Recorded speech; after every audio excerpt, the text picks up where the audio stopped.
and Stephanie with the refuge are gonna go first. So we're having kind of each of the three groups present for like 20-30 minutes, and then we'll do a panel of questions. So if you have a question that's related to theirs, you can ask that then, but if not, if you want to say, write down your question. We did put some little notes on the thing or you might have your agenda. We'll have time at the end for a panel of questions. So we're gonna have Lori and Stephanie go first, and then Claudia, back with you, department, and then I'll be with Sandy. So I'll let you guys, and online, you guys can hear us good now, Steph? Sorry, okay, I'll let you guys take this. My name's Lori Jenkins, and I'm with the Refuge Utah. I'm the Sexual Assault Services Director. And we just wanted to share a little bit about our volunteer program. And currently, we're serving Utah County, Wasatch County, Juab, and Carbon counties. And in each of those counties, we're in a different spot. Some are really rural, others have a higher population. And so our team looks different in each of those counties. But for this presentation, we're going to highlight what we are doing in Utah County. Our program goals are to make sure that all of our advocates are really well trained. We do an in-house training, the required 40-hour training.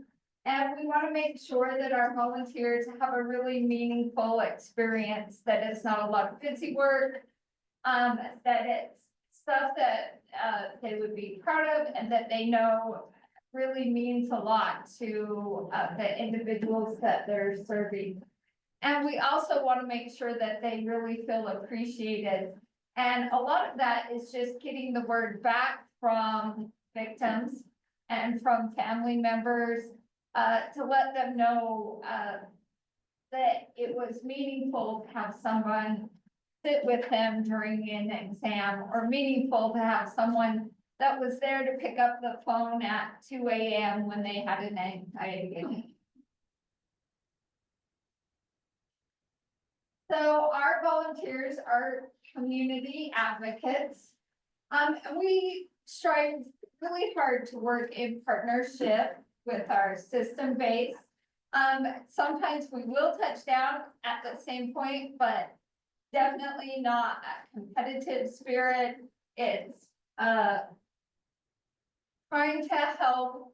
We feel like if we can sit with a victim during maybe a 3 or 4 hour CODA-R, that alleviates the system-based victims advocate to have more time to work on other things with that victim that we don't do.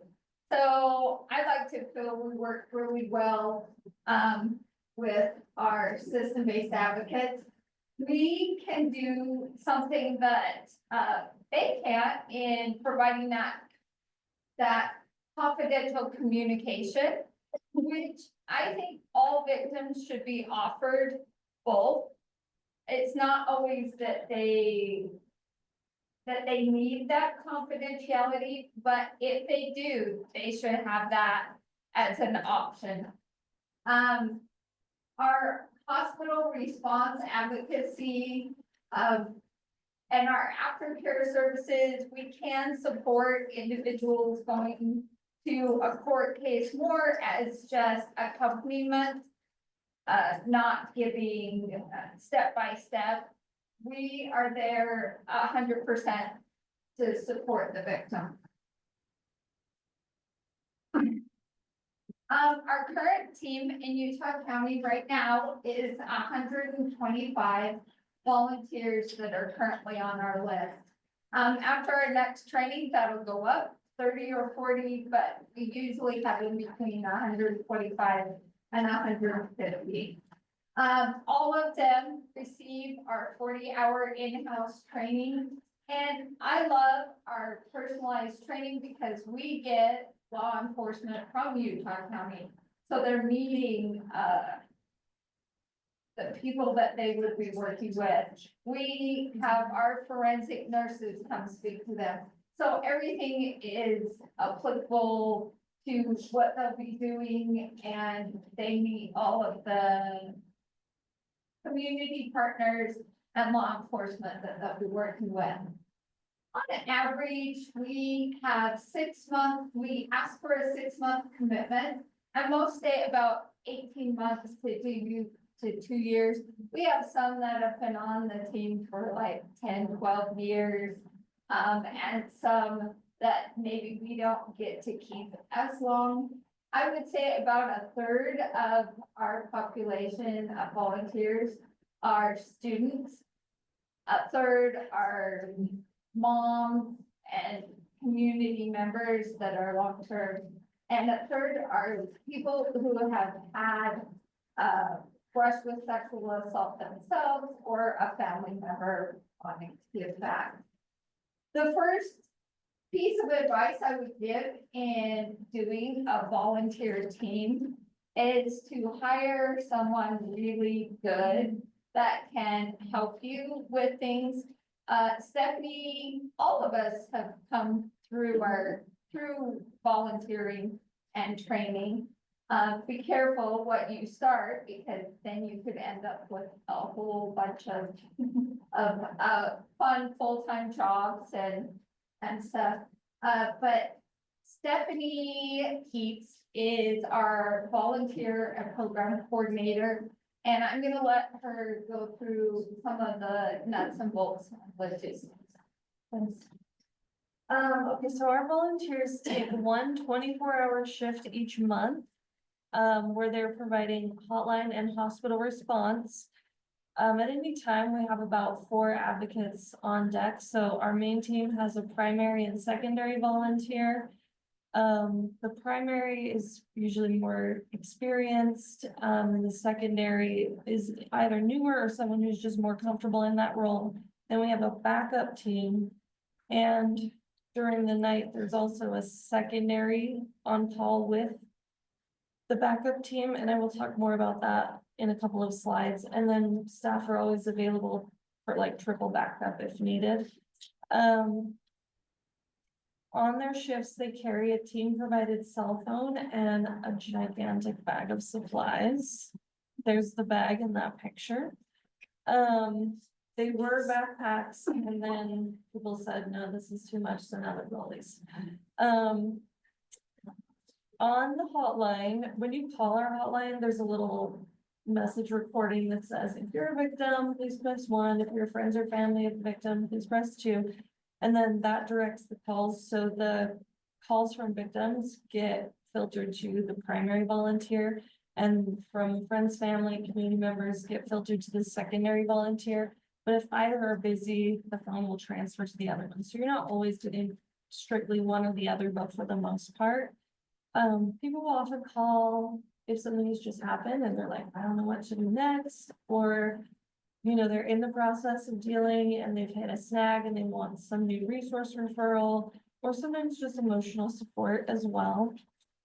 We do hospital response advocacy. Our main team, they'll respond together. So they always respond in a pair to those exams.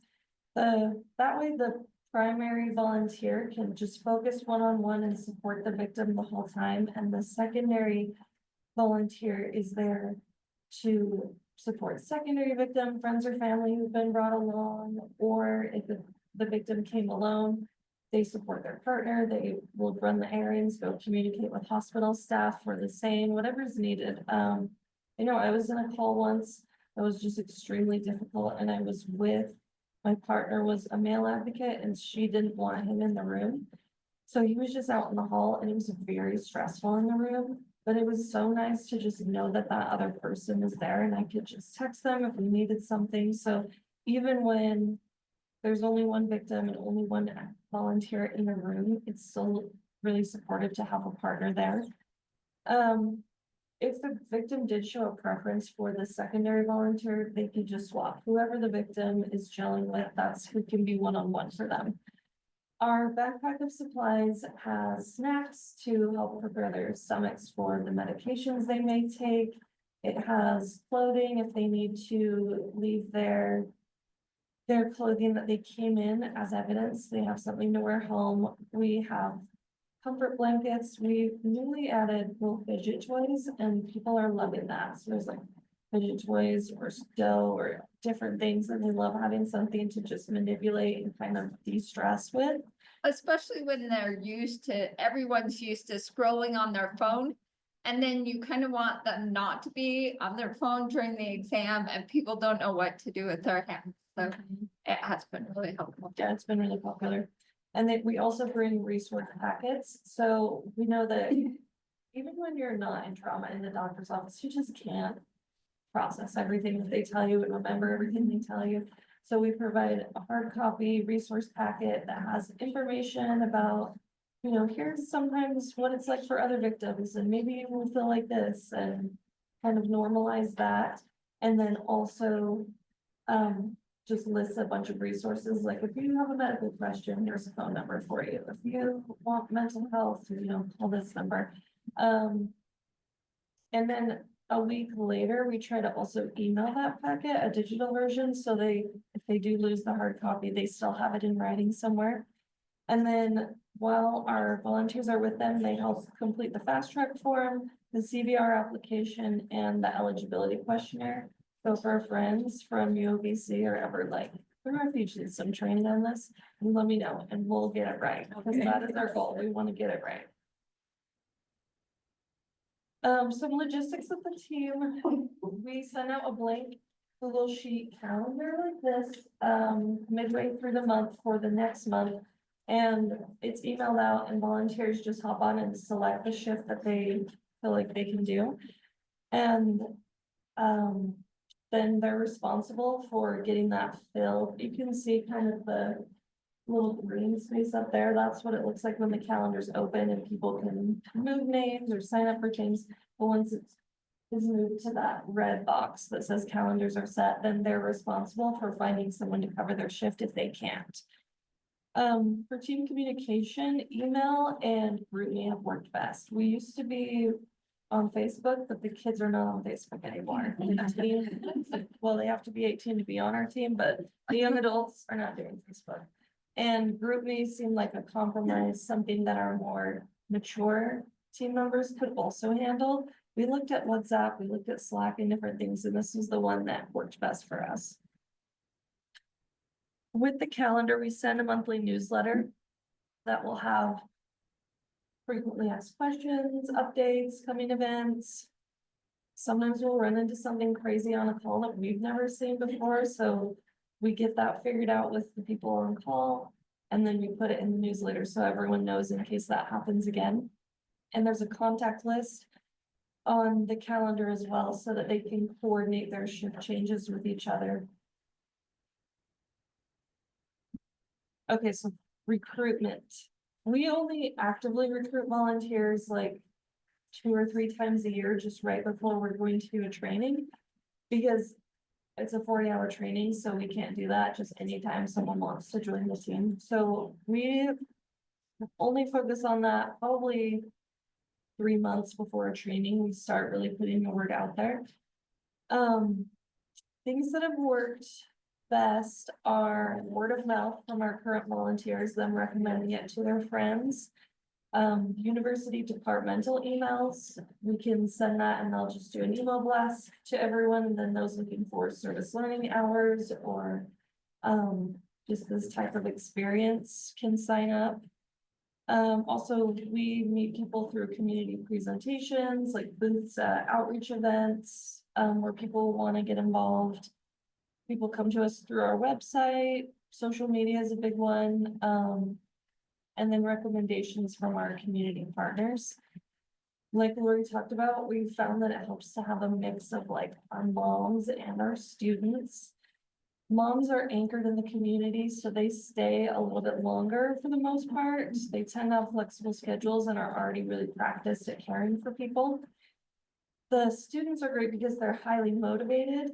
They bring expertise from whatever they're learning in school. They often need to meet a set number of hours, so they're good to like jump in on last minute shift changes, or if there's like a backup team needs a partner, they'll jump in on that. And then they take this experience with them when they leave. So we get a lot of pre-MSW, we get a lot of victimology, pre-med students. And so then we have people, yeah, entering those fields in the community who have a victim centered perspective, who are trauma informed, and they get to go be in those roles with this amazing experience. I was able to participate in Youth Serve Utah's volunteer programming for maximum impact training, which was so good. Totally recommend it if you're trying to start a volunteer program. They talked about this NHB method, or NHUB, they called it. So when you're advertising for recruitment, what you want to do is catch their eye, catch a prospective volunteer's eye with what the need is, what the need you have that they can fill is. Then how they can help, and then what is the benefit to them for helping. And I have seen a difference since we've like restructured our flyers and our postings to this. It has made a difference in people reaching out, wanting to participate. Training, so all of our individuals have to apply to come to the training. It used to be just like an open call and you'd get whoever, and it was not always the best. There are some people whose like heart is really in the right place, but maybe they don't have like the social awareness skill or other things to suit this role. Where we're working one-on-one with victims, we want to be really careful and conscientious about that. So we screen for that type of best fit. We screen for availabilities because it's annoying, right? To do 40 hours of training and then you never get to have a shift because you can only do Friday and they fill up immediately. We also screened in our application, we asked if someone has had previous trauma. And the reason we started asking that is we were having people come to training and then get triggered and overwhelmed and they would rush out and then we would never see them again. When we screen for it, we know who they are coming in.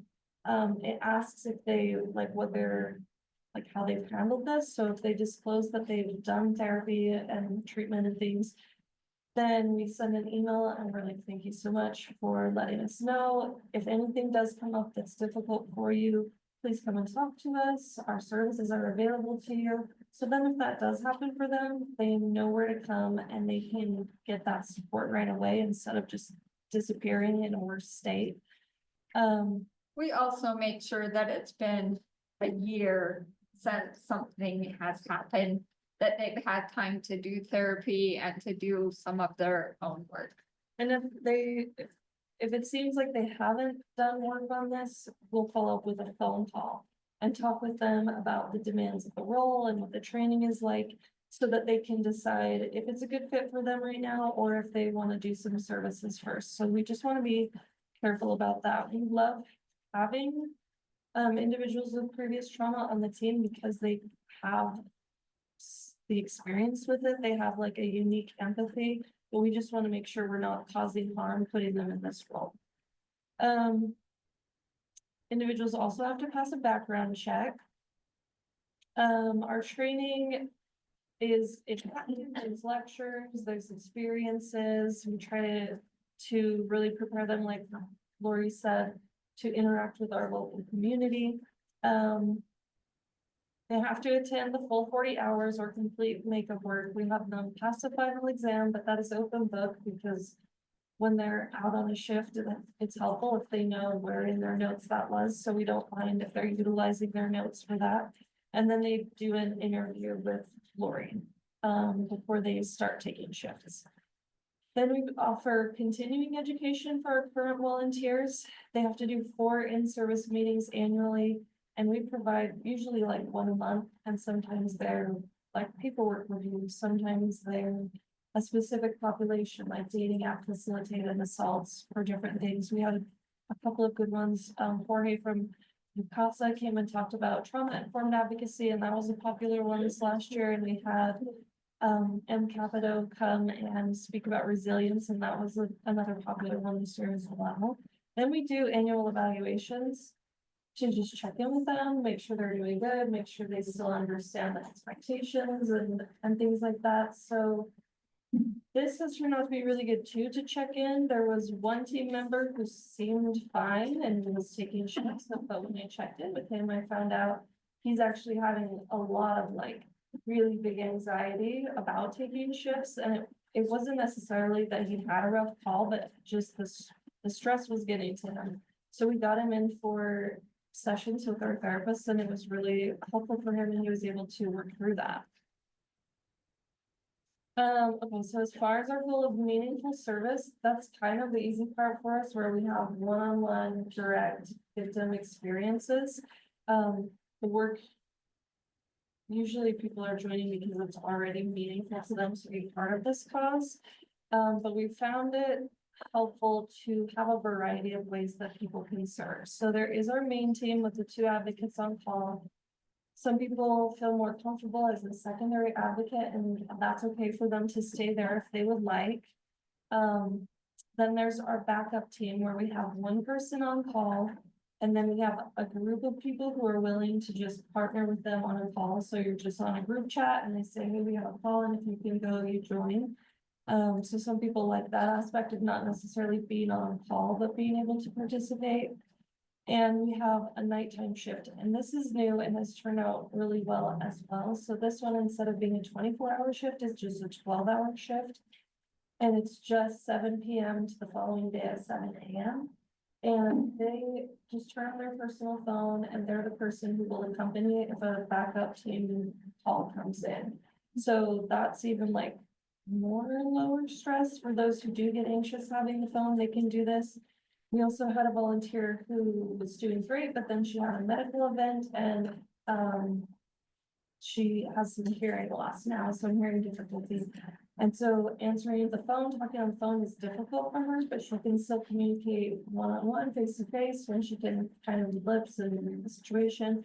So she likes to do these shifts, these nighttime shifts, because there's no hotline component. It's just hospital response, and she can be there, which is easier for her. And then for those who maybe do the training and realize that this isn't for them, they can be on a list to be involved when we do presentations or outreach events, and just kind of be a face and like an ambassador for the program. When they leave our team, we send out a survey to get feedback from our volunteers. So these are answers to our question, do you feel you were able to make a positive difference during your time on the team? Our questions on that form, the goal is to like get feedback on our program goals and if we're meeting those. So there's questions about, did you feel well trained? Did you feel prepared? How did you best receive the updates and communications that we provided? How were the in-services? Then we have questions about, was this meaningful service? Do you feel you made a difference? And then, where did you feel appreciated? What things that we did made you feel appreciated, so we know which tasks are working and which ones aren't as high impact. We also ask about, did you notice any gaps in services, anything we can improve for victims or for volunteers in the future? For our third goal of appreciation really is retention. The folks who end up sticking around the longest are those who are really connected to the cause and who really feel appreciated in the work that they're doing. So we really, really try to learn everybody's names. It's a lot of people, but I think between the 2 of us, we pretty much have it. We try to incorporate a combination of general praise and specific praise because we want them to feel connected as a team, like together they're doing this broad work, but also know that we see them individually. So I will track what I call their impact data. So I know how many hours they've served, how many exams they've been on, how many hotline calls. We try to take note if there's someone who tends to step up and cover holidays, things like that, and provide appreciation for those things. It's also helpful, having that data is helpful too, because I can see like, oh, Janine used to be every month volunteering, and it's been a little while. I'm gonna check in with her and make sure that, she's just busy and not that she had a tough call and needs support. And if we do find that out, we can provide that support for them. So, because we do know this is a physically and emotionally demanding role. So we want them to know that we're there to support them. Our clinical staff can support them and do a crisis session if they do have a really difficult call. And that they're part of a team. Some appreciation things that have been really popular that we've done are recognition in the monthly newsletter.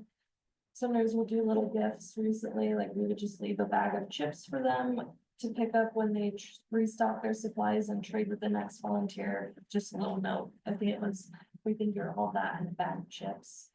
So just little things like that. And oftentimes those come from our donations that we can't use, like chips don't really work in that gigantic bag. They just get smashed. So we can use that donation for the volunteers. We do an annual thank you dinner. Sometimes it's been a summer barbecue. This year it was Friendsgiving and it was really fun.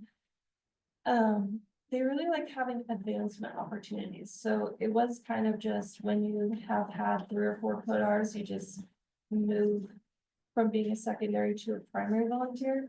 But since we realized they like it, we kind of made it more of a thing with like a special email and like try to make it feel like they're kind of graduating into something. They also feel really appreciated when we ask them to mentor or train others. So we'll have some come and do a presentation or be on a panel at the new volunteer training, things like that. Also another one, this one has a little cost associated, but we usually nominate like 3 or 4 volunteers for Utah Philanthropy Day's Hearts and Hands Award. Everyone who you nominate gets the award, so there's no iffiness with that. But there is a cost if you want to attend the event. These are the benefits we've seen from running a volunteer program. So obviously there's like the cost benefit, right? We have people doing for free this job, so our organization isn't paying people to do this job. There's matching grants. Make sure I get this right. They look at our volunteer hours and in-kind donations and match that with money. So it brings funding into the program. We've also seen that it decreases burnout because it's not like 6 staff members trying to cover all of this. It's like 130 people covering all of this. So if someone is feeling burned out, they can take a break for a couple of months and everything still functions. There's enough people to always keep it moving. And it's created a hiring pool for us. So whenever we have a job opening, it's so easy to pull from the volunteer team because we already know them. We know their work ethic. We know how they are with victims, how they handle the stress of this kind of work. And all of us, like Lori said, everyone on staff now started as one of the volunteers. Some kind of unexpected benefits of having a volunteer program is that it expands our circle of influence. So we know about all the services that we provide and that our community partners provide. But just the general public doesn't always seem to know that. And so when we all have our circle of influence, like that only reaches so far. But when we have 130 people with all of their circles of influence, we reach so many more people and get services to so many more people. We've talked a little bit about how it creates a trauma-informed community. We have people leave our team and go on to whatever they do next, and they're better for it. They're more understanding of people.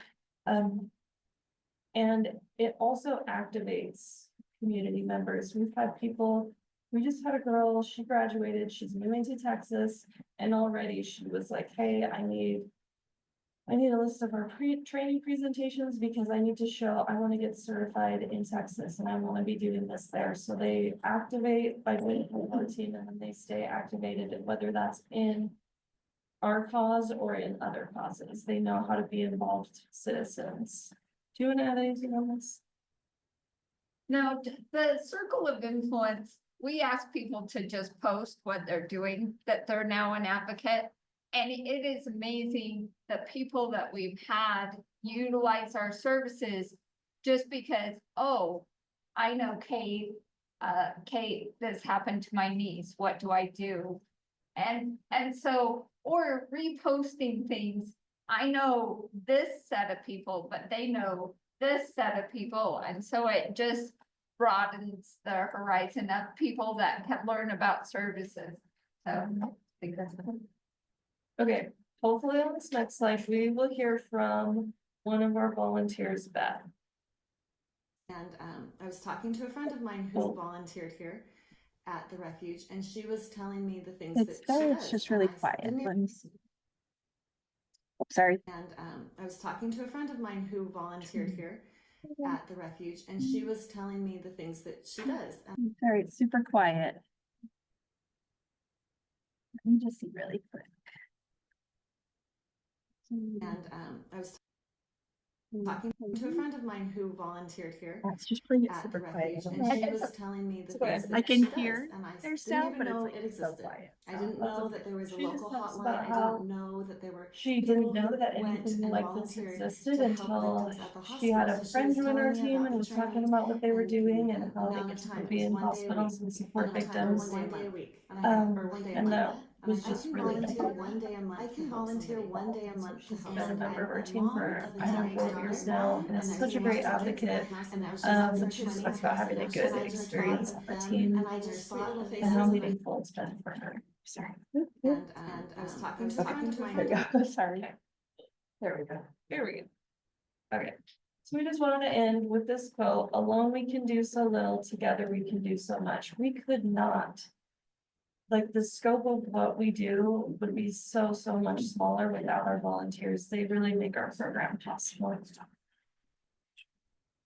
And if there's anything that you guys need or have a question, we've got our information on the next slide. We'd be happy to chat. Thank you. Thank you.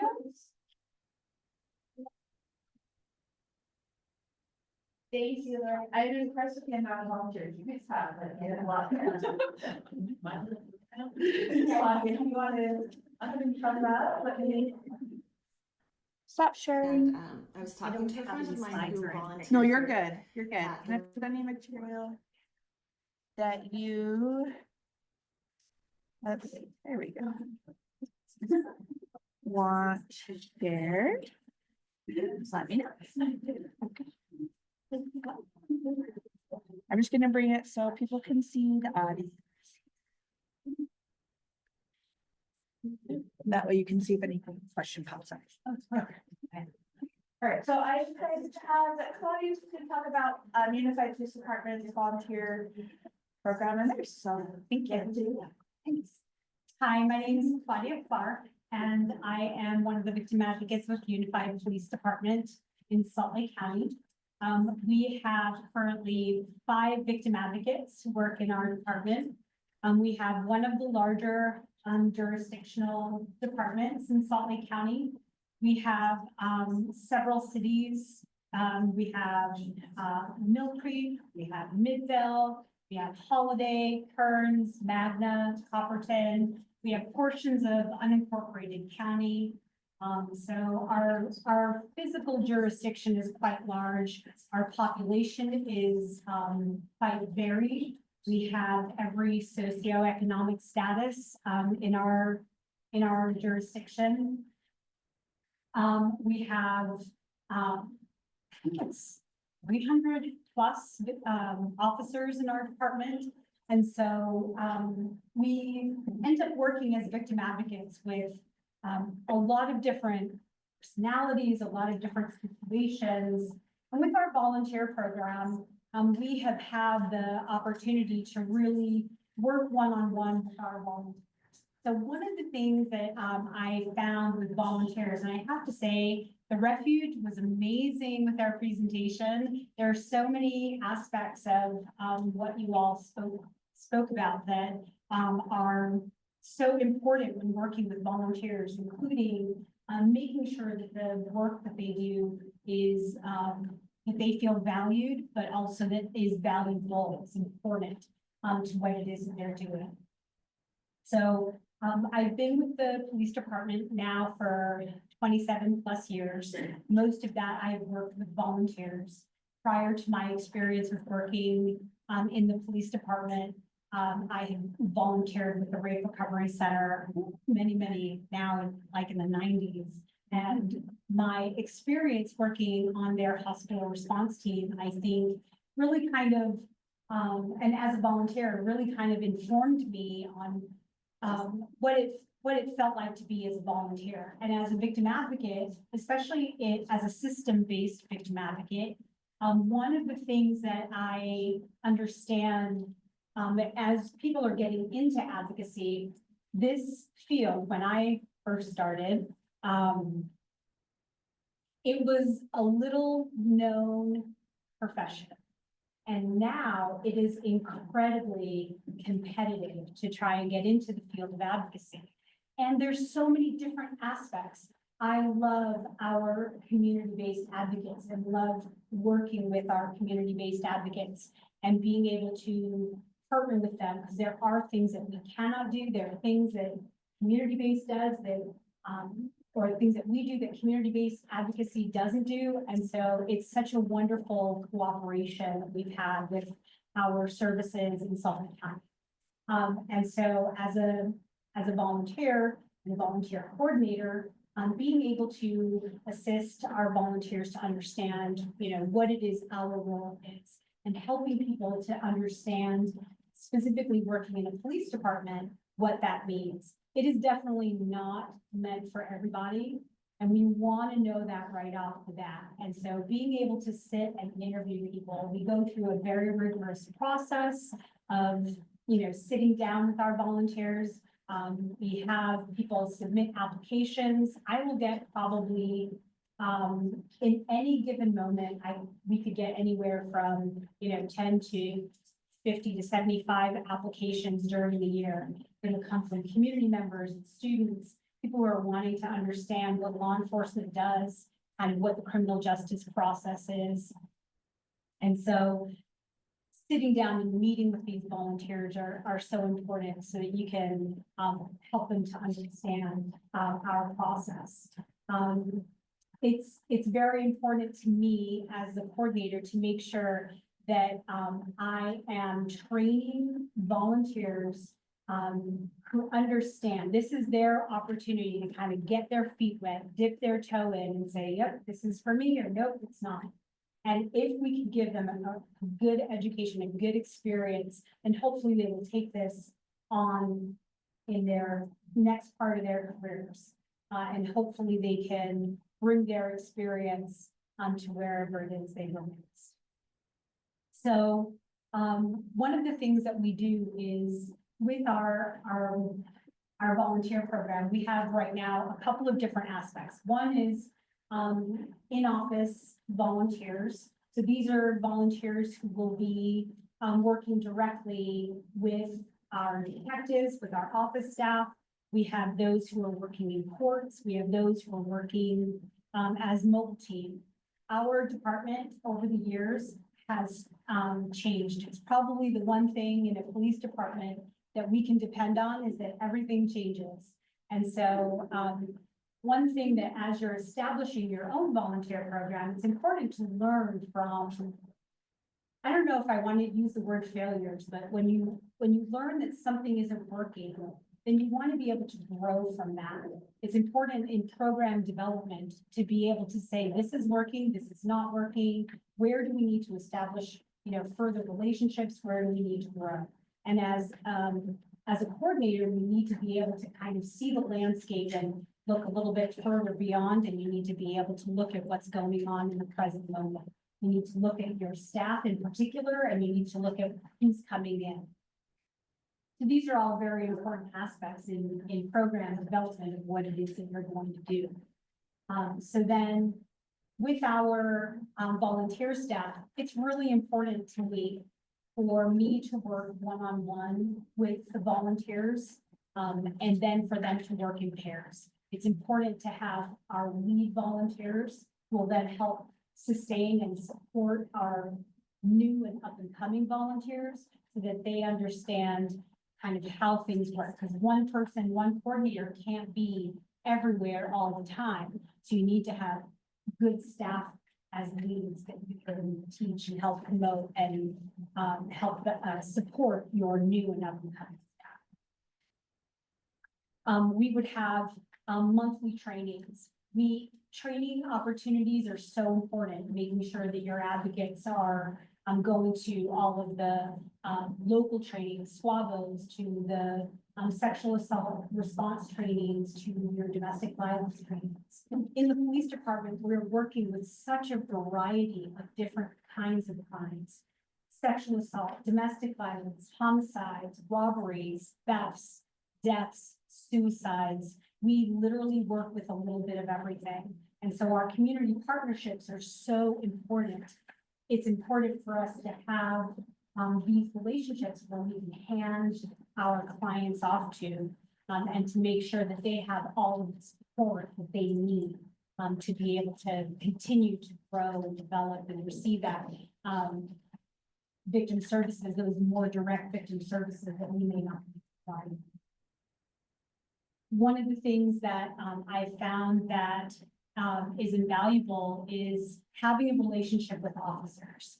Having relationships so that these officers know and understand what trauma-informed services are, to be able to help educate them, to help be a support to them. Oftentimes, officers are so focused on the task at hand, what it is that they need to do, that it's almost like you're not seeing everything in the room because you're so hyper-focused on what their task is. So when you partner officers with victim advocates, with volunteers, then it allows us to divide and conquer and be able to provide some of these other supports, emotional support, trauma that they may not be able to in that present moment. There are many questions that a victim may have about what is going on.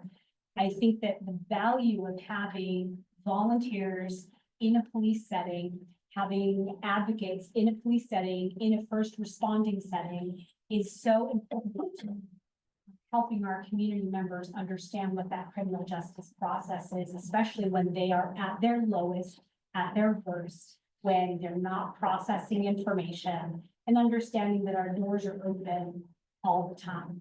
A victim can come through my door 101 times, and it may not be till the 102nd time that they really kind of start to process what is going on and understanding that that door is always open. Our volunteers are a key component to that because none of us can be everywhere all at once. We have a couple of different ways that our program has developed. We have some communities where we have volunteers specifically in that community. Their response time is very short. Their relationship with with those officers is very direct. They've been able to establish long roots in that community because they're part of that community. And there's such a benefit to having your volunteers be part of the community that they live in versus, responding to a variety of different communities. Having people who know and understand what the resources are specifically in their community is so important. We have other advocates who will respond to a variety of communities. The benefit of that is they really get to see a little bit of everything. The benefit of having a jurisdiction as large as ours is that we really do service everything from refugees, from homeless community, transient community, to the upper, echelon of the economic status, and really understanding all of the needs of those communities, whether they differ or whether they're the same. Especially when it comes to domestic violence, power and control, those are all things that are very much the same. Our volunteers become skilled at being able to serve all of these variety of crimes and variety of victims, and they really get a well-rounded education in what it is they're servicing. One of the things that is important is that they also are safe. As a advocate and volunteer coordinator, many 15 plus years ago, we had, advocates who were providing, support groups. And we had, a volunteer, I happened to work with a victim advocate. She had, been physically, assaulted by one of the victims who was attending her, support group by their abuser. And because of that, we revamped everything in our program to ensure the safety of our volunteers, to make sure that law enforcement was always present when we had volunteers present, that they are always in pairs, being able to adjust as an agency, and the importance of keeping our community safe is important for our volunteers. One of the things that working with our volunteers one-on-one is that when you do have trauma-based volunteers who have come from a trauma history, that you are then able to kind of sit and work through that with them. Because there are so many instances where someone's past trauma comes up, kind of like the refuge was talking about, in being able to staff their cases together with their volunteers. We do the same thing. There's just so many things that we end up kind of experiencing, and we experience them together. Something else that is important is, I feel that victim advocates in the system and in law enforcement also have a voice in being able to work with our command staff. They see the value of our volunteers and how they impact on the officers and how they impact our community, and those things are equally as important. I would say that having volunteers is a process. It's, we've had volunteers in our department for over, 20 years. And as they've kind of come in and out of our program, I've found that we have been the lucky recipients of having community members come and serve and work with our officers, and we've been truly the ones who benefited. We hope that we have then benefited them in some ways. They can learn and develop themselves as advocates in their communities. One of the things that the other aspect of what we do is we work in our court service. So because we have several communities who have their own justice courts, we have district court who works with the DA's office. Many of our volunteers also will work in the court system. And so this process is the follow-up process to that first response. And it allows us to continue to provide those services to our community members as they then begin the next, trauma, difficult process of going through the criminal justice system. And once again, our volunteers have been a key member of that process for them to be able to notify victims, to help them safety plan, and make sure that as they're going through this process, they have everything they need to advocate for their needs with the justice system, with prosecutors, with the judges. And it's been something that has been incredibly valuable for not just us, for our volunteers, and for our community. Yeah, let me just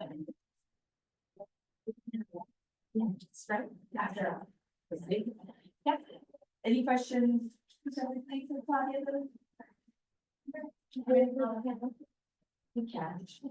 How many volunteers do they have? So at any one time, we can have anywhere from about 5 to 30 volunteers. It just kind of depends on the needs of the office, and as our office has changed and the needs have changed.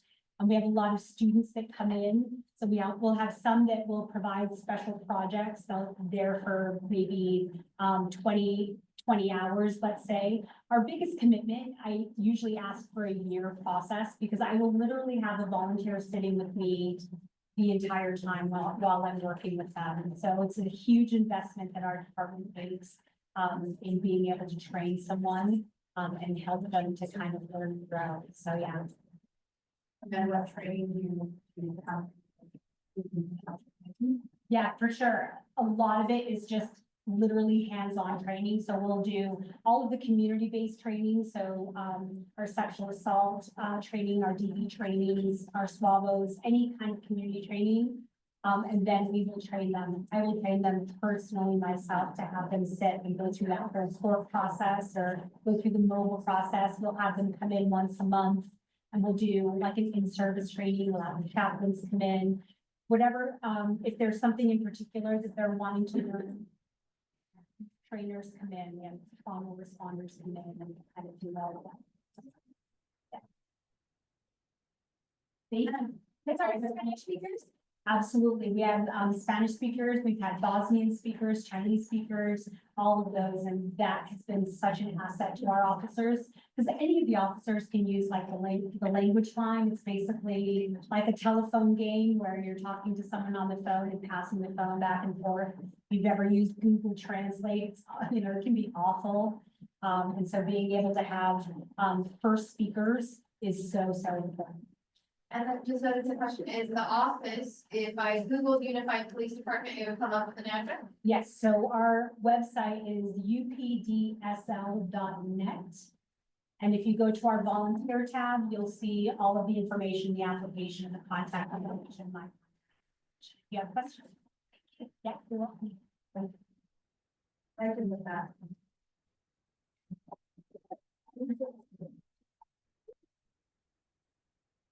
Thank you, Claudia. And we'll do a panel too, so you guys can ask additional questions of everyone. We're gonna have Aubrey McKnight come next, and I'm gonna put some of the forms they utilize for her as well. She is with Sandy City Police Department. I was a little biased, I reached out to her because I used to run Sandy's volunteer program. So I was like, I know we have one, so I'm gonna reach out to her. You may not like it's changing. Yes, it does change a lot, so, but it's always worth a lot of work to run it, and things like that too, but, well, she's gonna talk about that, and then whatever form you want me to put, I can. Okay, thank you, Vicky. I know I emailed you a lot of stuff that you were. Yeah, and I got that all uploaded to the drive. So all of her forms, there's a folder now. You can reference Sandy's forms, on the drive. Perfect, okay. So as Vicky said, I'm with the Sandy Police Department. I've been there about 6 years. In my time there, I have served in many.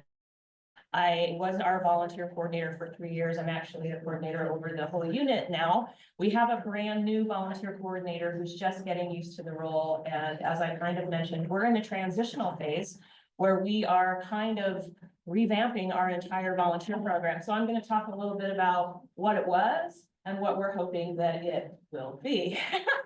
So I have brought a bunch of our documents that we are using, and again, I'm in the process of revamping some of this, so it's going to be a little bit different.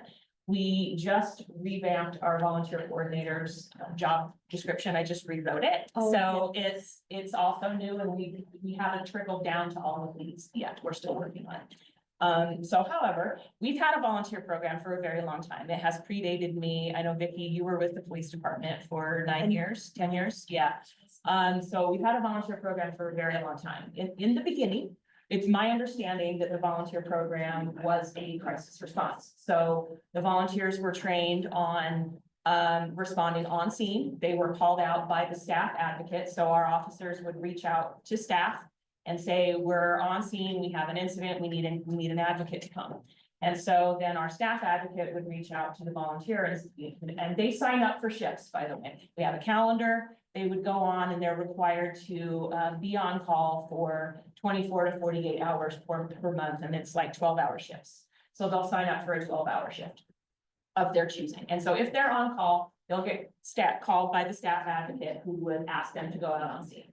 And they would do the crisis response piece, where they would go out on scene, meet with the victim, provide immediate resources and assistance, and then refer the case back to our staff advocate for all of the other follow-up. And that's how we were kind of working for a really long time. We had about 10, we would keep about a 10 to 12, 10 to 15, a level of volunteers, because we were using our volunteers as a match for VOCA.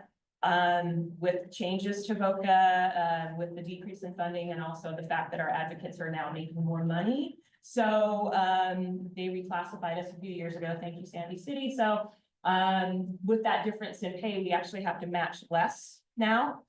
And we're waiving our match right now. I don't know if you guys are all doing that too, but you know, we're waiving our match. So we thought this would be a very good time to look at our volunteer program and really identify what was working and what was not. With COVID, and I was our volunteer coordinator through COVID, our volunteers were not getting utilized at all, like not at all. Because our officers weren't even calling us. They were not calling us to go out on scene. Everything was being handled, you know, over the phone. So we were having our volunteers kind of shadow us, more in office than they have. And we've also had a crop of new advocates come in, and a lot of times with our younger advocates, they are, I don't know if you've noticed, they're pretty fired up and they're pretty excited to be doing the work. And they want to do that crisis response piece themselves. So my staff advocates have all told me, we don't want our volunteers going out on scene. We want to do that. We want that to be us. We want to make the initial contact. We want to forge those relationships with people, and start that off and have that be us.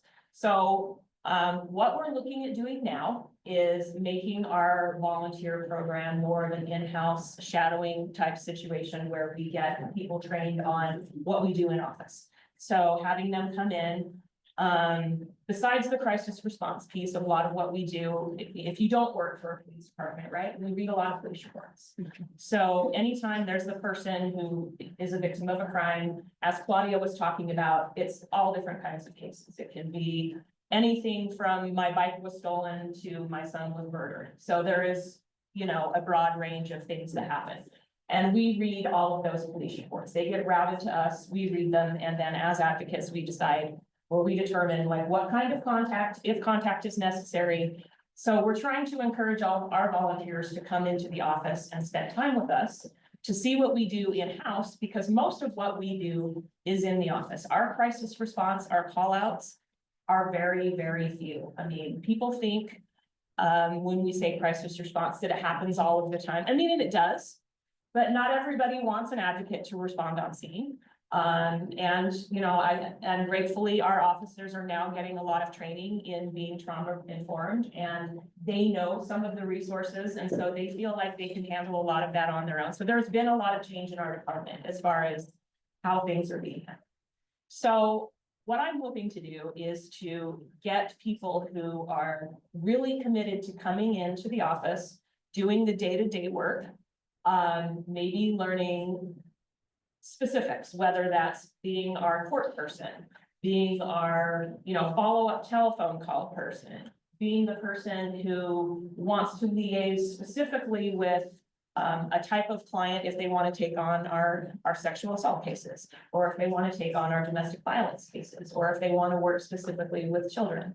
You know, that is kind of where we're at. So as you can see, I'll kind of talk a little bit about our recruiting process.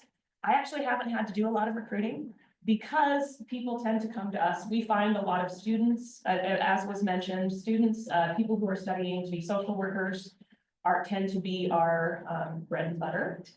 But the problem has been with students that they don't necessarily want to stay long-term. And like Claudia was saying, I want somebody who's going to give me a commitment, because we spend a lot of time one-on-one training with people. But I want to know that they want to stay and they want to learn what we're doing, because we're actually giving them on-the-job experience. They could literally take what they learn and go get a job, right? Like go do what we do. So I want to kind of get a commitment from people that they're going to stick around for a little bit. So these are some of the documents that we use initially when we're taking applications.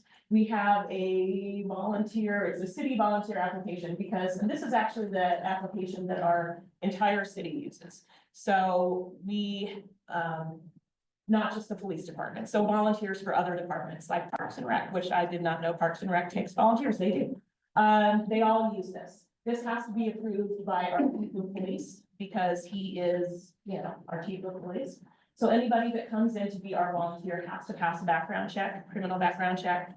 And they also have to sign what's called a non-user agreement, which, because they're gonna have access to all of the programs that we use. Yes. Is membership free? Yes, yeah, they don't have to pay for any of that. They come in, they'll get fingerprinted and do a background check right at our police department. So we schedule like an interview with them. Yeah, done in-house. Yes. We'll schedule an interview and then we'll schedule the fingerprinting and the background check as well. Sorry, I just like brain fart. You were saying the disclosure form or the UC just like form. Oh, yes, they sign a non-user agreement, which basically says that the things that they're going to see are confidential because they will have access to our records management, software, which they will be reading police reports. So they'll be seeing people's identifying information like driver's license numbers, social security numbers, all of that. And that is highly, highly, highly confidential. So they have to sign that as well. I didn't bring a copy of that, but that is something that they would sign. So once it's approved by our chief of police, this goes to our HR, keeps a file on everybody that is a volunteer. We also keep our own tracking. We track all of our volunteer hours, the types of things that they're doing, whether that's on-call response or now whether it's in office time. As part of the background check, we actually have them turn in references and a emergency contact form, and we keep these on file. You asked for 3 references. Yeah, we asked for 3. Once they've been approved and they come on board, we actually have a contract with them that they signed. That kind of explains, when I think I sent that to you. Yes. So, this is what they're agreeing to, and they sign this, we keep this on file. Our training program, again, as Claudia mentioned, is in-house, so they agree to 20 hours of training within 90 days, and that means they're coming to our office. We used to hold, I know Vicky, when you were doing this, we used to hold like an all-day, like a 2-day training event, I think. Multiple days. Yeah, we don't do that anymore because, it's time consuming, that kind of thing. We would rather have them come into the office and meet with us and shadow somebody. So they're kind of shadowing. And it's not just the volunteer coordinator. The volunteer coordinator kind of coordinates all of this, but all of the advocates that we have are working with our volunteers. So, And they can always come to our. yes. And yes, and we have recommended that we do utilize our community partners trainings. I love the UDVC's domestic violence online training. I have utilized the heck out of that. UCASA, it's just, all of it. So we also ask them to attend SWAVOs and things like that when they can, and they get training hours, right? Credit for doing that. So as you can see, it was like being on call 24 hours each month. You can't drink, sorry, when you're on call, you can't do that. But this is kind of set to how it was before. We're like, as I told you, we're kind of in this transitional phase where we're hoping to make it more intimate. So in years past, our volunteer load was probably between 10 and 15 at any given time, 10 and 15. So when I took over, I was kind of managing 10 to 12.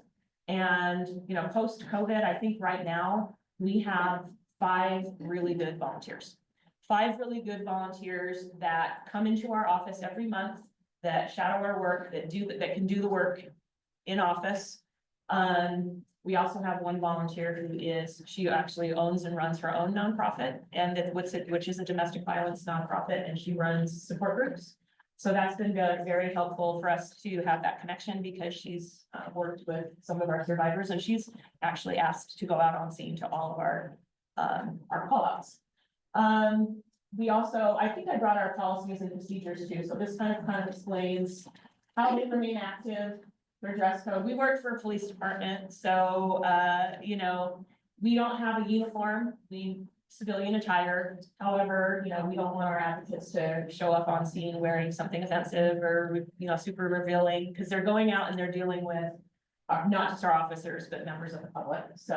And a lot of these dress code ones there's a name attached to them. Like, Oh, there was a specific reason, yes. like, do not show your good dress. We had people coming in like a tube top on. Vicky, that was you. I just love a good tube top. I knew it was you. No, I kind of had a feeling that those came from specific. So that's why they seem a little specific, or maybe seem like, yeah, but people came in flip flops and short shorts and tube tops. Well, and some of our officers have very strong feelings about open-toed shoes. I didn't know it was a thing, but they do. It's really weird. So, yeah, they are. They are. I'm like, you want to be well dressed when you go out on scene. you never know what you're gonna. Some of those clothes you want to burn after being done. Yes. So once they're approved for the program, we do our own in-house training, which we say 20 hours, but I think it actually works out to be a lot more than that. Yeah. I think it actually works out to be upwards of double, triple that. I think I might have sent you a listing of one of our, did I send you the training, checklist? Did I send that to you? I kind of threw something together that was a list of like a training checklist that included some of the stuff that we include in our trainings. To kind of show, what they're getting trained on, and it can run the range from U visas to, protective orders and the court process and the investigation process in general. A lot of victims, right? Like they don't understand what's gonna happen next because, you know, they've never been the victim of a crime before. And so our advocates really have to understand that. And a lot of people don't come into the advocacy understanding what the criminal justice process is. So that's a learning curve for people. And coming into the office, you know, and getting to see what our detectives do, what patrol does, is necessary. So this is kind of what our volunteer or advocate job description is currently, again, work in progress. Because it is going to be changed. It was primarily geared toward this being on call and being able to respond in crisis. So I really want our volunteer program to be meaningful, not just for our volunteers, but for our staff. And for them, you know, they told me, hey, we want to be the crisis response. You know, and if they want to do that, I want that for them. I want them to have that what they want to do. So this is going to be reworked to include, you know, more focused on the spend time in the office shadowing advocates. I really want people to get what they want out of it. I'm looking for people who want to understand the criminal justice process. I think a lot of the newer volunteers that we've been getting have been people who are going into criminology, criminal justice, and that are more interested in that aspect of it, which is good. Because they are going to get that experience making contacts with victims, because our officers do that too. I mean, when you go into law enforcement, I think there's this misconception that you are just going to be going after bad guys, but you spend a lot of time working with victims. Yes. The folks that volunteer, can they help someone talk to concessor use supplemental report? We try to make advocates available at all stages, right? So whether that's an initial report, you know, for example, we had a walk-in yesterday, which, she was a Spanish speaking woman and she came into the police department and she was telling us that she had made a police report and she wanted to get a copy of the police report. We couldn't find an initial report anywhere. And so then it became, okay, we found a follow-up, but there was no initial report, and there should never be a follow-up report without an initial report. That should not happen. So it became a whole thing, and I was very grateful. We had an officer there that was Spanish speaking. I was able to go grab him, and he came out and he met with her, and we got it figured out, and he took the report again, even though we should have had it, right? But he took the report again and we resolved it. So we try to have, whether it's from the initial report all the way up to doing the investigation and people are coming in to being interviewed, our advocates are available to do that. Through the prosecution. Yeah, through the prosecution. We do have a very good relationship with the district attorney's office because we actually have a connection there. One of our old coordinator is now working as a case manager for the DA's office. And so we try to stay in contact with them so that our cases that are going to district court, we can make sure that they're getting warmed up and that they're getting information. So a little off tangent, but that's okay. If they're working in the office and volunteering in the office, they can also help with walk-in crisis, like walk-in calls. So they still get some crisis Absolutely. intervention exposure. Absolutely, they do. And we actually get quite a few walk-ins. I don't know what your average was when you were there, but we average now anywhere from 8 to 20 a month, which is, we had one month where there was like 17 and like 9 of them were one day. So it was a little hectic, but but that's okay. That's what we do. And you're absolutely right. I think most of what an advocate does, at least at our department, I know every department is different. It sounds like Claudia spends a lot of time with multiple facets of her role. We do a lot of in-office work. And so it's really important for us to have people that want to come in and spend time with us and shadow us and learn what we do. that's it in a nutshell, unless any of you guys have questions for me. Yes, You said it's volunteers become their attend SWAVO. You guys pay them to have to physically attend SWAVO or is there? if it's local and we're attending, we will all go together, like they can come to our office and we will all go together, but no, we don't. The thing I love about SWAVO now is that even when you guys are going to like somewhere far distant, that they can attend remotely and they can attend from home, but so we have several volunteers that attend the SWAVOs, but no, we do not pay for them, I'm sorry, to attend in person.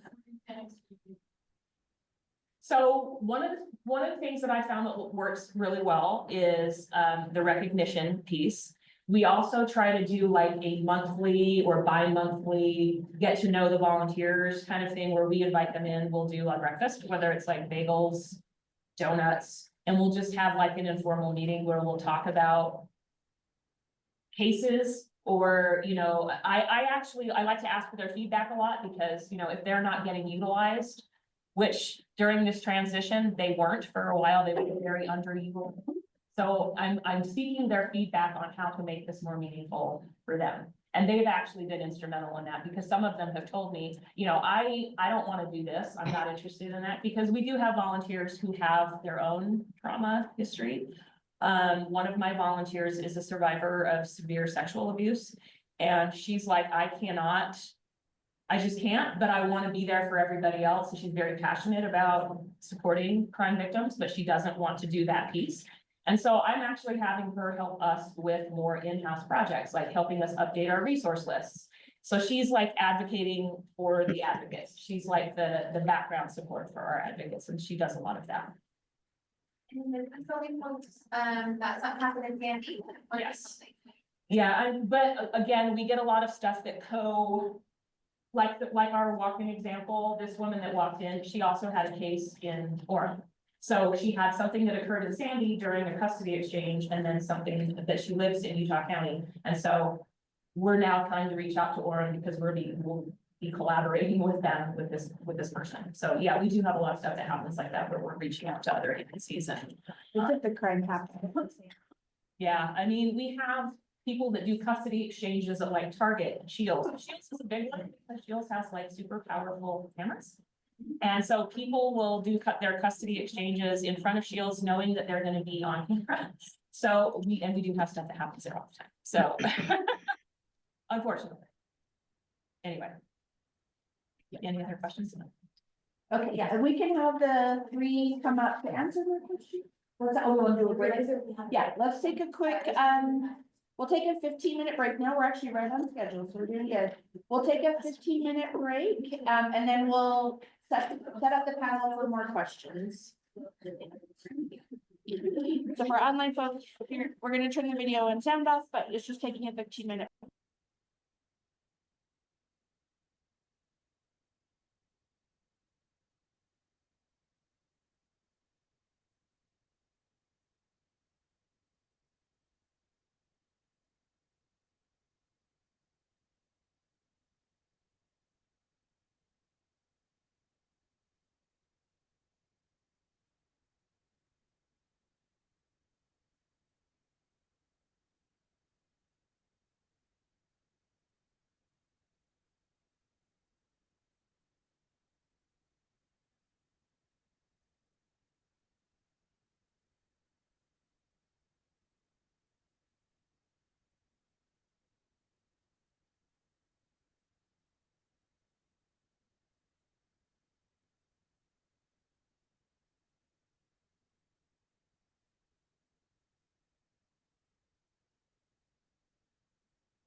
Okay, we're gonna get started. We have our panels, our incredible important volunteer experts over here. So if there's any questions that you all have, you can go ahead and ask our expert panel today. There's more questions you guys thought of? On mine, if you know. We can go to lunch early. Yeah.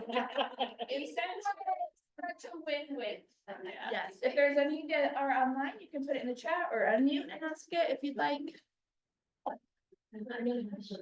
I was just gonna say, I'll ask one, what is, you guys kind of mentioned it in each of yours, but the most effective way of recruiting? What's been your, I guess, most effective recruit? Like, what's worked the best? I use several methods. I use volunteer match a lot, and I have just an open post that I will go back to periodically. I use our police department social media, which actually I get people in the community, which I really care about, is having, as you said, people in the community, right? At our city website, and then I have tried to partner more with our city as a whole. So our city community events manager, I have a really good relationship with her. So when she's doing events for the city, she has invited me to come out and be present. And we've also done like volunteer drives through that for our local shelters and stuff. So it's been kind of a rewarding thing just to branch out to different avenues that we haven't tried before. So. I would say, going to the universities Yeah. is really important, and keeping your information updated with them. Be very specific about what it is that you're asking for. Some students have like, you know, a 20-hour internship. That's a small project that you might have. Like, I'm not gonna invest all of my training and the deep information that we're gonna provide. But if I have a small project that I need to have done, Yeah. that's perfect for those kinds of slots. If you have someone or an aspect like we require a year commitment. So that would require students who are willing to stay on with our program, and we make sure that they know that upfront and what exactly jobs that they'd be doing. The other thing that we do is we will reach out to church groups when we do community groups. Same thing when law enforcement goes out to do different community groups, we'll go out with them. So making sure that you have like a good mix between, students who are wanting to jump on as well as, you know, community members. Yeah. Much of the same, a lot of, our people are coming to us because of either someone that attended their CODAR and also a friend volunteers and they've been vocal about like, hey, I volunteered for this organization and it has been really neat and meaningful. And so then their friends volunteer and their friends volunteer. So we have had a lot of that. So we tell them, don't be shy on social media to say, hey, this is what I do. Because we've also had a lot of people that get with them about services or that they would like to volunteer themselves. For sure. Digital is a lot more, has a farther reach than paper these days, so. For one of our last trainings, I spent a day driving all around to all the community centers in the county. It really took most of my workday. And then on our applications, we say, how did you hear about us? And I only had one that said that it was at my community rec center, so it's kind of not as much bang for your buck to try to do paper flyers anymore. Digital, social media, emails, and word of mouth. Yeah, and you guys have like an awesome, the refuge, like I get your guys' weekly or monthly, like what your support groups are, and so even just an email newsletter, things like that have been. Those are good too. Any other questions? Yeah. Yeah, do the volunteers usually end up doing, filling out questionnaires with victims? Okay, and the training of how to fill out those questionnaires, what does that look like usually? I walk them through it and sort of like slides, and we put one up and I tell them what they should put on each one, so if you need them to be trained differently, let me know. We just want to get it right. That's a good question.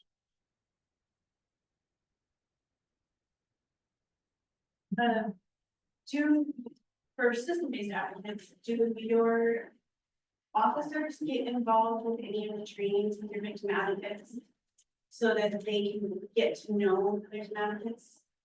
Yeah, so in our department, we have a once a month training and we'll pick different topics. So I'll go to the homicide unit and have one of the detectives come and talk about everything that is related to their unit, how the advocate works with their unit, how the detective works with them, their process so that they understand their process in their investigation, so that when the advocate is working with surviving family members, they then can educate those surviving family members, okay, the detective's gonna do this is what's gonna happen the next thing. And so really it's educating the advocate so that they can then educate the public. And then we'll have special victims come in, we'll have SWAT come in, we'll have officers come in, our command staff, K9.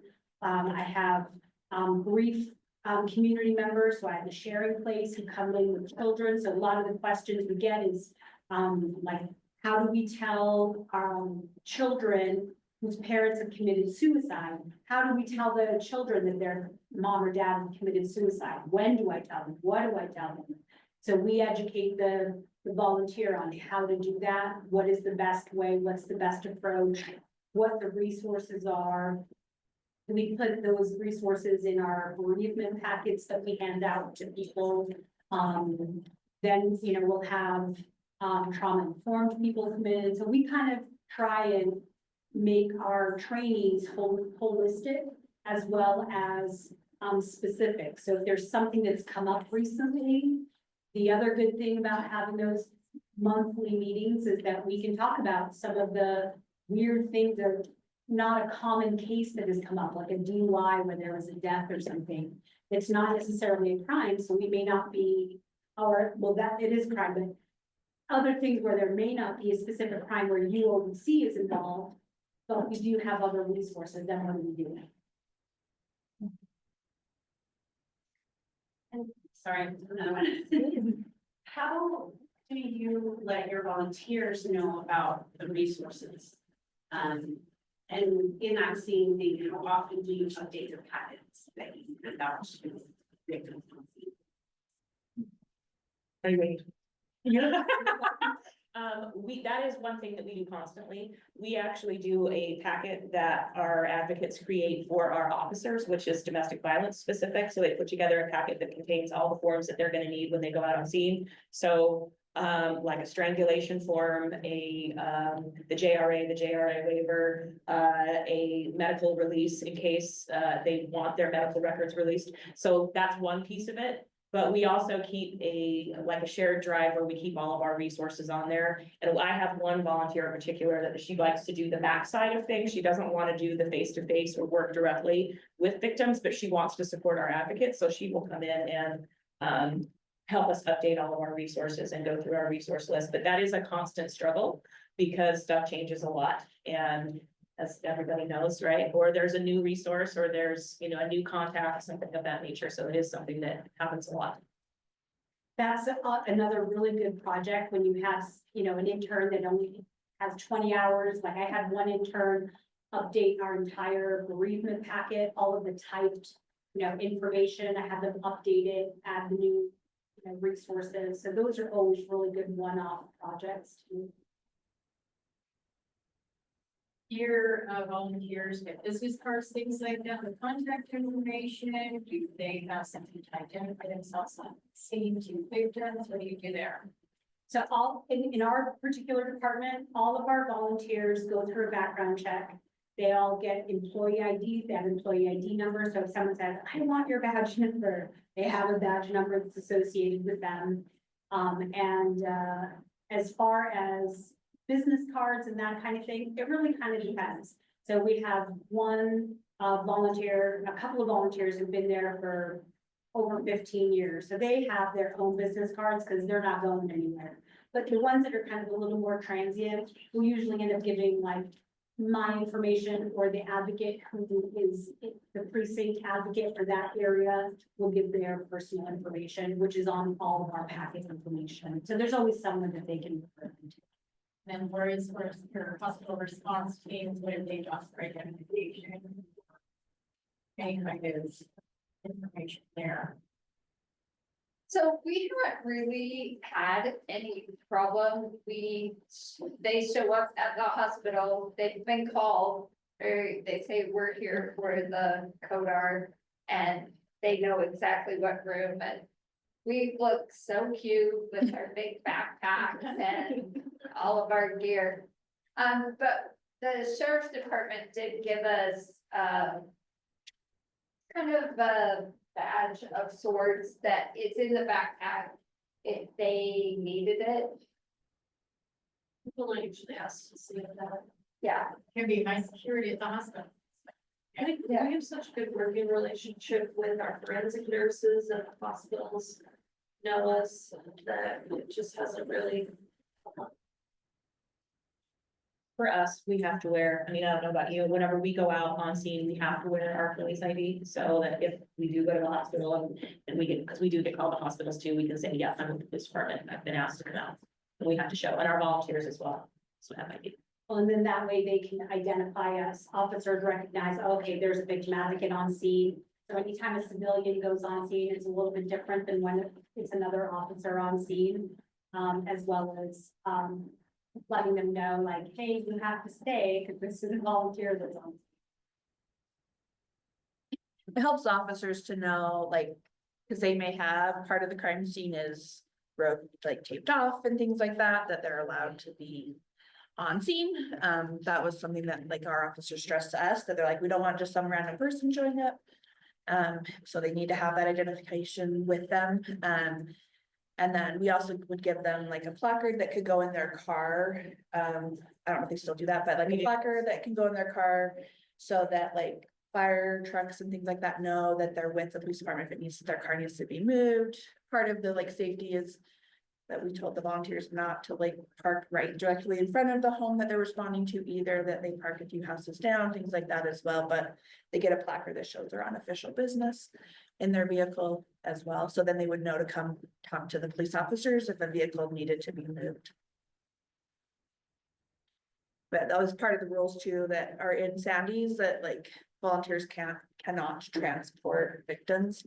It has to be staff for that. No, and we can't transport in our personal vehicles. We have a city provided vehicle and we don't transport in that vehicle.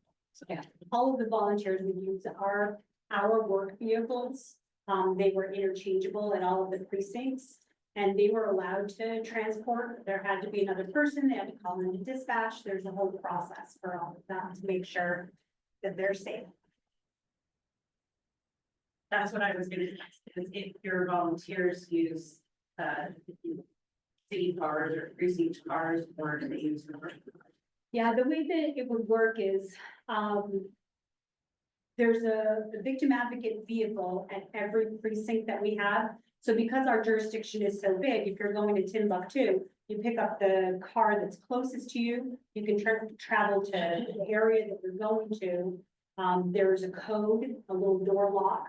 So they unlock the key from the door lock and then be able to use whatever vehicle, and it's the same, code for every vehicle.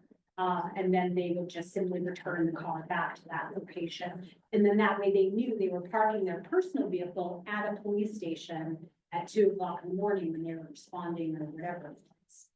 So your volunteers can transport, Yes.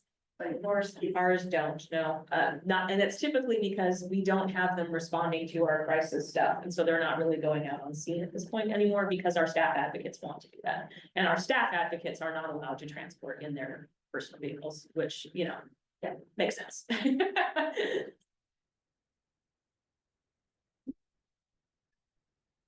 We don't transport people, but we have Uber cards that we can give them to still be able to get where they need to go.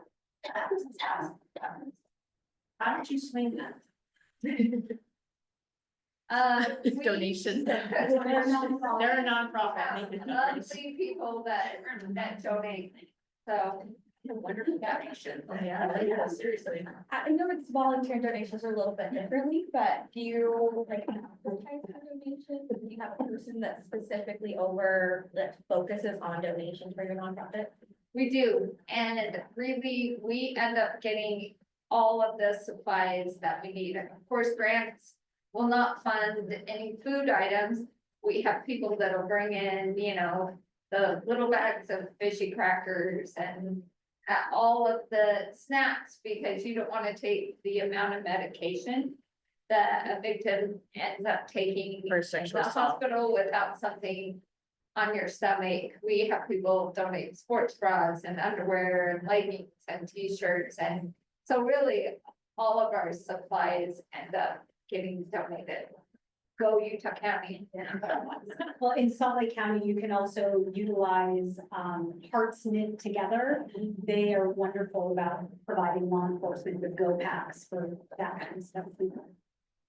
I've actually had people, like students that we talked about earlier, that wanted to do projects. And if they bring this idea to me, I've let them do it. It's not something we've solicited, but we had one student that was doing a 20-hour type project, and she put together kits for us that included like some hygiene items, and little snacks and stuff like that. And she did all of the gathering and collecting through her network, put them together, and then brought them to us and donated them. And so, and I didn't solicit it because I'm not a nonprofit. Yeah, and a lot of the like hygiene kits and things like that those supplies can be under emergency funds, yes, focus people. Yeah, they're like, Yeah, yeah, it can be, but those. Sally and Mariah. I said, under emergency funds, they can purchase like hygiene kit items and things like that. Definitely. Yes, but no, it's a great question. Any other questions? Sorry, Kurt, is it possible for volunteers to attend the 40-hour training? Yeah. Do your volunteers do that? We just put one through Victim Assistance Academy. We will put them through any training that's local. Our agency will put them through it, even if we have to pay them. We will then.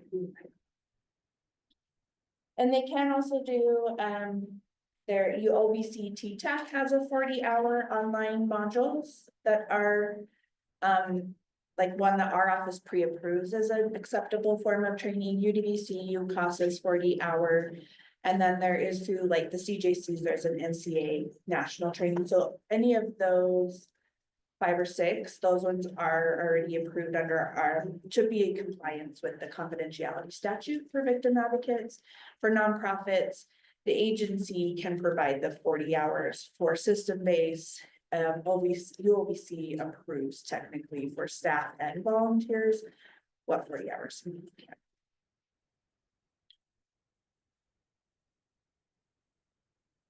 I think it's really important for as you're doing your program development for your volunteers to have a robust training module that includes not just what their tasks are going to be, but something even broader so that they have a real deep knowledge of trauma-based, trauma-informed, trainings. And that way, I always kind of tell people, I'm like, look, I know that other agencies are going to coach my volunteers either as volunteers or they're going to take them as employees, which is great. And I will, tell them like any of the trainings you do, you take your certification with you, like look at it as an investment in yourself. If this is something that you're truly interested in, take as many trainings as you possibly can.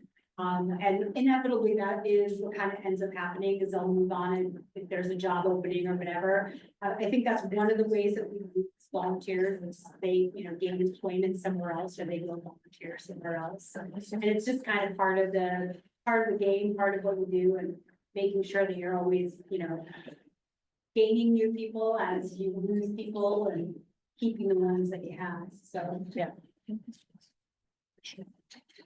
Having thought about implementing some kind of a pay incentive for like the internship, do you have any internships? it's called bribery. I try and bribe my volunteers as often as I possibly can. Like I'll get them like a gift basket with gift cards and whatever. I do that just me personally. My office doesn't do it. Sometimes I can get them to, do something nice, but I will bribe them as often as I can to make them want to stay. I play dirty. I know that some have like, Utah County, CJC, I know that they can do like a stipend for their masters. That are going through and learning how to be a therapist and things like that, that are then under a clinical director. So they do, I know some of them have like stipends and things for their mental health, like interns, but they're going through their master's program. Some have stipends. Yes. Great questions. Well, thank you, panel, and thank you for presenting and also being on the panel. You guys are awesome. We just really appreciate your guys' time and expertise. So thank you for being here. I didn't see any in the chat, so but we appreciate everyone, and we will break now.